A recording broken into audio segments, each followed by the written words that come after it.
വിഷ്ണു ശാലിനിയുടെ ഇന്നത്തെ എപ്പിസോഡും ടെസ്റ്റുകളുടെ ഒരു എപ്പിസോഡ് തന്നെയാണ്. ഇതുവരെ ലാഗായിട്ട് കൊണ്ടുപോയ എപ്പിസോഡ്. ഇനി മുതൽ അങ്ങോട്ട് എല്ലാ സത്യങ്ങളും എല്ലാവരും അങ്ങ് തിരിച്ചറിയുകയാണ്. ഭാമയും സത്യങ്ങളൊക്കെ തിരിച്ചറിയുന്ന ഒരു എപ്പിസോഡും സുസ്മിതയുടെ ശാന്തി മുഹൂർത്തവും അടങ്ങുന്ന ഒരു എപ്പിസോഡാണ് ഇന്നത്തേത്. അങ്ങനെ വീഡിയോ ഒക്കെ കാണിച്ച ശേഷം ഇനി നിനക്ക് വയറുവേദന ഉണ്ടാകുമോ, ഇനി വരാൻ ചാൻസ് ഉണ്ടോ എന്നൊക്കെ കട്ടിലേക്ക് ഇരുന്നിട്ട് ശാലിനി ചോദിക്കുകയാണ്. അന്നേരം ഇല്ല, വയറുവേദന ഇല്ല, ഇനിയും വരില്ല എന്നൊക്കെ അങ്ങ് വിഷമിച്ച് സുസ്മിത പറയുകയാണ്. എന്നാൽ പിന്നെ മോളിങ്ങോട്ട് വന്നേന്നും പറഞ്ഞ് സുസ്മിതയെ അങ്ങോട്ട് പിടിക്കുകയാണ് ശാലിനി. അന്നേരം എന്തിനാന്ന് ചോദിക്കുമ്പോൾ ശാന്തി മുഹൂർത്തത്തിന് ഒരുങ്ങണ്ടേ വാ എന്ന് പറയുമ്പോൾ ആദ്യം സുസ്മിത ചെല്ലുന്നില്ല. അപ്പോൾ നീ വരുന്നില്ലെങ്കിൽ വീഡിയോ പിന്നെ സത്യാമ്മയെ കാണിക്കാമെന്നും പറഞ്ഞ് ആ ഫോണിങ്ങനെ വട്ടം കറക്കുമ്പോൾ അയ്യോ വേണ്ട ഞാൻ വരാമെന്ന് പറയുമ്പോൾ അച്ചോടാ നല്ല കുട്ടി എന്നൊക്കെ സുസ്മിതയുടെ താടിക്ക് ഇങ്ങനെ പിടിച്ച് പറഞ്ഞുകൊണ്ട് സുസ്മിതയും പിടിച്ചുകൊണ്ട് സുസ്മിതയെ ഒരുക്കാനായിട്ട് ശാലിനി കൊണ്ടുപോവുകയാണ്.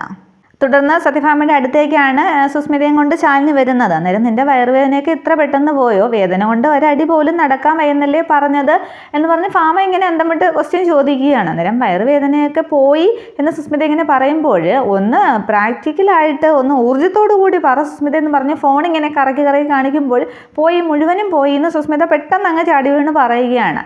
അന്നേരം അതെന്താണ് മാജിക് കാണിച്ചത് എന്ന് ചോദിക്കുമ്പോൾ ഞാനൊരു പ്രത്യേക ട്രീറ്റ്മെൻറ്റ് കൊടുത്തു, മൊബൈൽ തെറാപ്പി എന്ന് പറയും എന്ന് ശാലിനി പറയുന്നുണ്ട്. അന്നേരം അത് കൊള്ളാമല്ലോ, അത് എനിക്കും കൂടി ഒന്ന് പഠിപ്പിച്ച് തരണേ എന്ന് സത്യഭാമ പറയുകയാണ്. അന്നേരം അത് ഞാൻ സുസ്മിതയ്ക്ക് നന്നായിട്ട് പറഞ്ഞു കൊടുത്തിട്ടുണ്ട്, ഡീറ്റെയിൽ ആയിട്ട് കൊടുത്തിട്ടുണ്ട്, അവളോട് ചോദിച്ചാൽ മതി എന്ന് ശാലിനി പറയുന്നുണ്ട്. അന്നേരം സുസ്മിത അപ്പോൾ എനിക്കും കൂടി പഠിപ്പിച്ച് തരണേ എന്ന് ഭാമ പറയുകയാണ്. അന്നേരം സുസ്മിത പറയുന്നുണ്ട് അതൊക്കെ എന്തിനാ ആൻറ്റി, എൻ്റെ വയറുവേദന പോയല്ലോ എന്നും പറഞ്ഞ് സുസ്മിത എങ്ങനെ ചിരി വരുത്തി കാണിക്കുകയാണ്. തുടർന്ന് പത്മാവതി ശാലിനിയോട് പറയുന്നു നന്ദിയുണ്ട് ശാലിനി എന്ന്. അന്നേരം അത് ശരിവെച്ച് ഭാമയും പറയുന്നുണ്ട് അതെ അത് തന്നെ, എൻ്റെ കുഞ്ഞിൻ്റെ ശാന്തി മുഹൂർത്തം മുടങ്ങിയില്ലല്ലോ എന്ന് പറഞ്ഞ് സത്യഭാമയും ഇങ്ങനെ ചിരിച്ചു നിൽക്കുമ്പോൾ സുസ്മിത മനസ്സിൽ കരുതുകയാണ് നന്ദിയല്ല, ഒരു അരിവാള് കിട്ടിയെങ്കിൽ ഇവളെ ഞാൻ വെട്ടി അരിഞ്ഞേണം, നീ എന്നെ കൊണ്ടുപോയി പെടുത്തിയല്ലോ മഹാഭാബി, ഇതിൽ നിന്നും രക്ഷപ്പെടാനായിട്ട് എനിക്ക് ഒരു വഴിയുമില്ലല്ലോ എന്ന് ഇങ്ങനെ സുസ്മിത മനസ്സ് ചിന്തിച്ചിരിക്കുകയാണ്.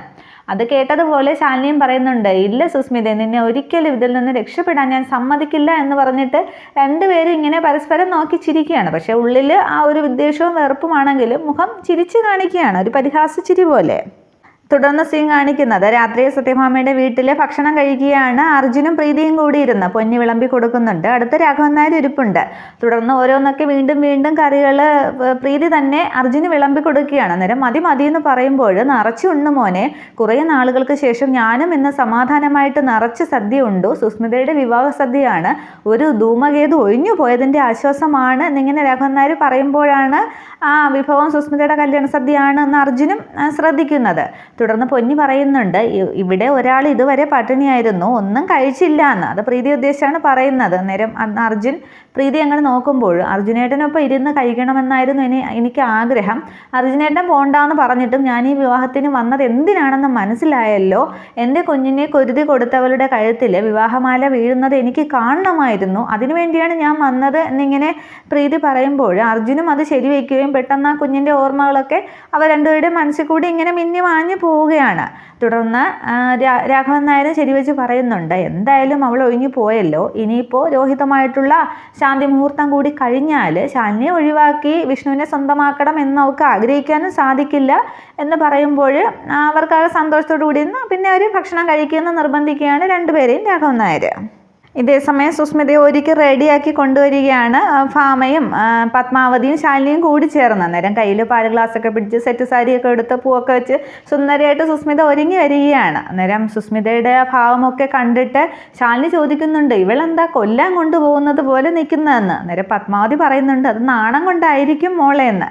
അന്നേരം ചെല്ല്, നിങ്ങളെ റൂമിലാക്കിയിട്ട് വേണം എനിക്ക് വീട്ടിലേക്ക് പോവാൻ, മോളങ്ങോട്ട് ചെല്ല്, രോഹിത്തിൻ്റെ മുറിയിലേക്ക് ചെല്ലെന്നൊക്കെ ഭാമ പറയുമ്പോൾ അല്ല ആൻറ്റി വയറുവേദന എന്നിങ്ങനെ പറയുമ്പോൾ വയറുവേദനയോ, എന്താ നിനക്ക് വീണ്ടും വയറുവേദന ഉണ്ടോ എന്ന് ഫോൺ ഇങ്ങനെ കറക്കി ശാലിനി ചോദിക്കുകയാണ്. അന്നേരം ഇല്ല, അന്നേരം ഭാമയും ചോദിക്കുന്നുണ്ട് ഉണ്ടോ വയറുവേദന ഉണ്ടോ എന്ന്. അന്നേരം ഇല്ല, വയറുവേദന ഇല്ലാത്തതുകൊണ്ട് പ്രശ്നമില്ല എന്ന് ഞാൻ പറയുകയായിരുന്നു എന്ന് പെട്ടെന്ന് സുസ്മിത അങ്ങ് പറയുന്നുണ്ട്. ആ വീഡിയോ ഭാമയെ കാണിക്കുമ്പോൾ ഒന്ന് പേടിച്ചിട്ടാണ് സുസ്മിത അങ്ങനെ പറഞ്ഞത്. അന്നേരം എങ്കിൽ പിന്നെ മോള് ചെല്ല് എന്ന് പറയുമ്പോൾ എനിക്ക് മടങ്ങി പോകണമെന്ന് പറയുമ്പോൾ ശാലിനി ചോദിക്കുന്നുണ്ട് സത്യാമ്മ ഇപ്പം തന്നെ മടങ്ങി പോവുകയാണോ. അന്നേരം അതേന്ന് പറഞ്ഞിട്ട് പറഞ്ഞിട്ട് പെട്ടെന്ന് അങ്ങ് നെറ്റിച്ചുളിക്കുകയാണ്. ആ സന്തോഷഭാവം അങ്ങ് മാറിയിട്ട് ശാലിനിയോട് നിങ്ങളിപ്പോൾ വരുന്നുണ്ടോ എന്ന് ചോദിക്കുന്നുണ്ട്.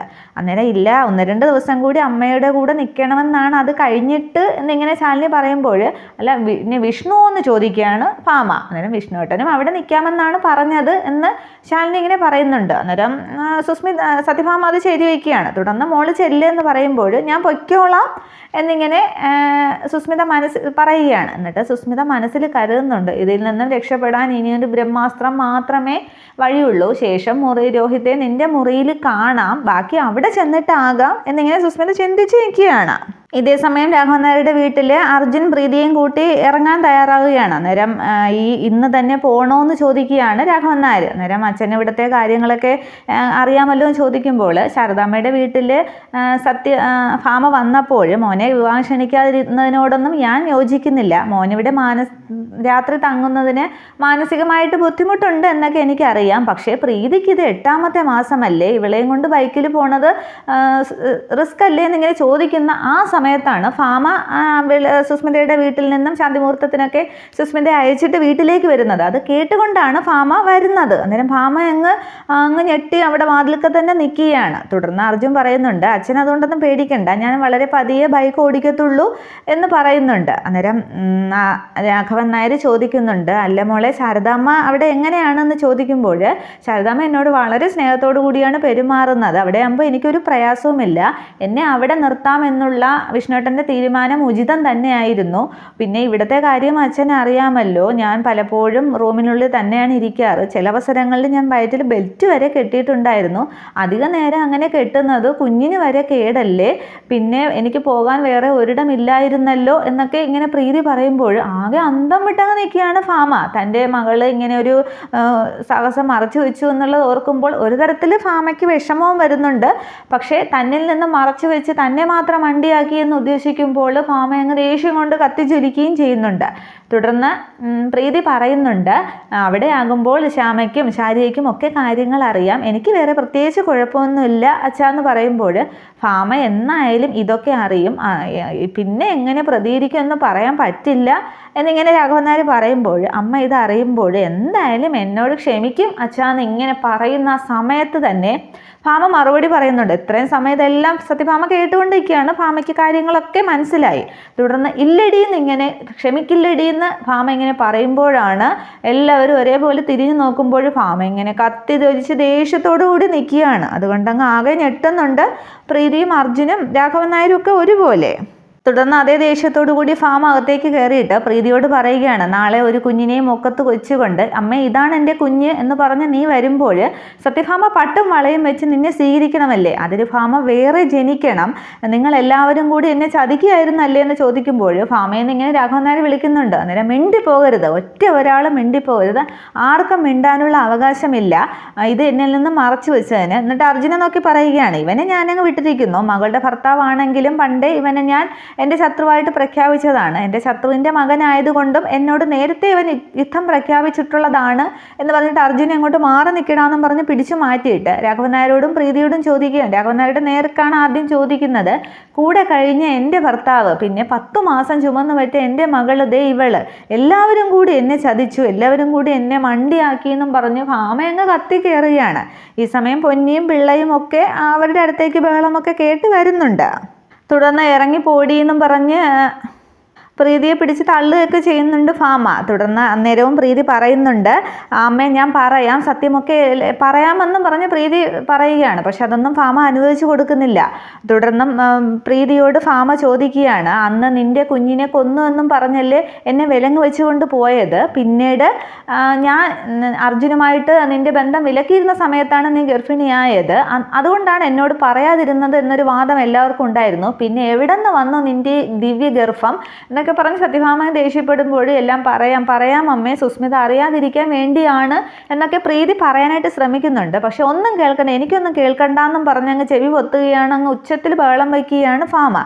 തുടർന്ന് ഇറങ്ങി പോടിയെന്നും പറഞ്ഞ് പ്രീതി അങ്ങോട്ട് പിടിച്ച് തള്ളുന്നുണ്ട് സത്യഭാമ. പെട്ടെന്ന് അർജുൻ അങ്ങ് പിടിക്കുകയാണ്. അന്നേരം ഭാമയെ നിറവയറുമായിട്ടിരിക്കുന്ന പെണ്ണാണ് അവൾ എന്നൊക്കെ രാഘവൻ നായർ പറയുമ്പോൾ നിറവയറ് എന്നൊക്കെ പറഞ്ഞ് പ്രീതി നോക്കി അങ്ങ് പുച്ഛിക്കുകയാണ് ഭാമ. അന്നേരവും ഭാമയ്ക്ക് അങ്ങ് ദേഷ്യമാണ്. തൻ്റെ മകളോടുള്ള ആ ഒരു സ്നേഹവാത്സല്യവും അപ്പോഴും ഭാമയുടെ മുഖത്തോ പ്രവൃത്തിയിലോ ഒന്നുമില്ല. തുടർന്ന് ഇതൊക്കെ പ്രീതിയെ പിടിച്ച് തള്ളുമ്പോൾ പ്രീതിയെ പെട്ടെന്ന് പിടിച്ച ശേഷം അർജുൻ പ്രീതി എന്ന് പറഞ്ഞിട്ട് കവിളിലൊക്കെ തലോടുന്നുണ്ട്, ഒന്നും പറ്റിയില്ലല്ലോ എന്നും പറഞ്ഞ്. എന്നിട്ട് സത്യഭാമയോട് പറയുകയാണ്, ഇനി നമ്മൾ ഇവിടെ നിന്ന് ഇറങ്ങാൻ തന്നെയാണ് പോണത്, ഇവിടെ നിൽക്കാൻ ഒരു ഉദ്ദേശവുമില്ല. പക്ഷേ ഇനി ഒരിക്കലെങ്കിലും എൻ്റെ ഭാര്യയുടെ മേലെ നിങ്ങൾ കൈ ഓങ്ങിയാൽ എന്ന് പറഞ്ഞിങ്ങനെ കൈ ചൂണ്ടുമ്പോൾ, ഓങ്ങിയാൽ നീ എന്ത് ചെയ്യുമെടാന്ന് സത്യഭാമ ചോദിക്കുന്നുണ്ട്. അന്നേരം നാട് ഭരിക്കുന്നു എന്നുള്ള നിങ്ങളുടെ അഹങ്കാരം ഞാനങ്ങ് നിർത്തും എന്ന് അതേ ദേഷ്യത്തിൽ അർജുൻ പറയുന്നുണ്ട്. അന്നേരം ഇറങ്ങിപ്പോടാ എൻ്റെ വീട്ടിൽ നിന്ന് എന്ന് പറഞ്ഞ് ഭാമ അങ്ങ് ആക്രോശിക്കുകയാണ്. അന്നേരം ഇറങ്ങാൻ തന്നെയാണ് പോകുന്നത്, ഞങ്ങളിവിടെ നിൽക്കാനൊന്നും പോണില്ല.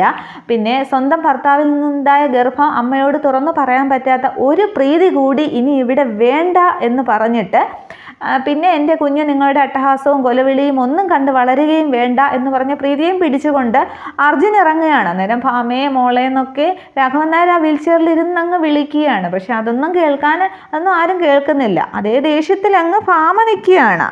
പക്ഷേ അർജുൻ പ്രീതിയെ പിടിച്ചുകൊണ്ട് ഇറങ്ങുമ്പോഴും അമ്മയെന്ന് വിളിച്ച് പ്രീതി അങ്ങ് കരയുന്നുണ്ട്. തുടർന്ന് അവർ ആ ഹാളിൻ്റെ വാതിൽ കടക്കുമ്പോഴും അതേ ദേഷ്യത്തോടു കൂടി ഭാമ ഓടിച്ചെന്ന് 2 കതവും പിടിച്ചടച്ചങ്ങ് കുറ്റിയിടുകയാണ്. അത് കണ്ട് പ്രീതിയും തിരിഞ്ഞു നോക്കുന്നുണ്ട്, അർജുനും തിരിഞ്ഞു നോക്കുന്നുണ്ട്, തങ്ങളെ പുറത്താക്കി വാതിൽ അടച്ചതില്ല. തുടർന്ന് രാഘവൻ നായർ അങ്ങ് ദേഷ്യപ്പെടുകയാണ് ഭാമയോട്. ഒരു വശം തളർന്നു പോയത് കൊണ്ട് നീ എന്നെ അടിമയെ പോലെ കാണുകയാണോ, എന്താ നീ കാണിക്കുന്നത് എന്ന് ഭാമയോട് ദേഷ്യപ്പെട്ടിട്ട് പിള്ളേ എന്ന് വിളിക്കുകയാണ്. രാഘവൻ നായർ പുറകേക്ക് നോക്കി. അന്നേരം പിള്ള വീൽ ചെയറിൽ ഇങ്ങനെ പിടിച്ചിട്ട് രാഘവൻ നായരെ വാതിൽക്കടുത്തേക്ക് കൊണ്ടുപോകാനായിട്ട് ശ്രമിക്കുമ്പോൾ വീൽ ചെയറിൽ തൊട്ടു പോകരുത് പിള്ള എന്ന് ഭാമ ഇങ്ങനെ പറയുകയാണ്. അന്നേരം പെട്ടെന്ന് ആ ഒരു ഞെട്ടലിൽ പിള്ള പെട്ടെന്ന് ആ വീൽ ചെയറിൽ നിന്ന് അങ്ങ് കൈയെടുക്കുകയാണ്.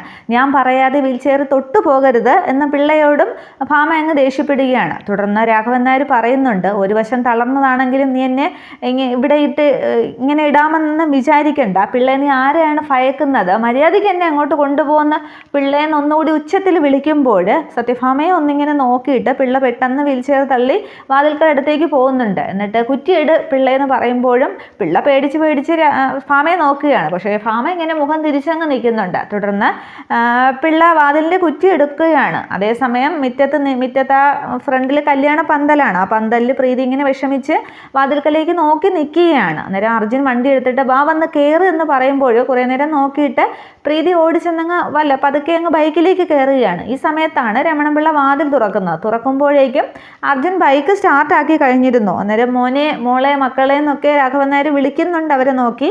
പക്ഷെ അവർ കേൾക്കുന്നില്ല, അവർ വണ്ടി എടുത്ത് പോയി കഴിഞ്ഞിരുന്നു. തുടർന്ന് പിള്ളയെ നോക്ക് എൻ്റെ മക്കൾ പോണടോ എന്നൊക്കെ പറഞ്ഞ് രാഘവൻ നായർ അങ്ങ് കരയുകയാണ്. എന്നിട്ട് ഭാമയെ നോക്കുന്നുണ്ട്. പക്ഷെ ആ ഒരു ദേഷ്യഭാമത്തിൽ തന്നെ ഒരു കൂസലുമില്ലാതെ നിൽക്കുകയാണ് സത്യഭാമ.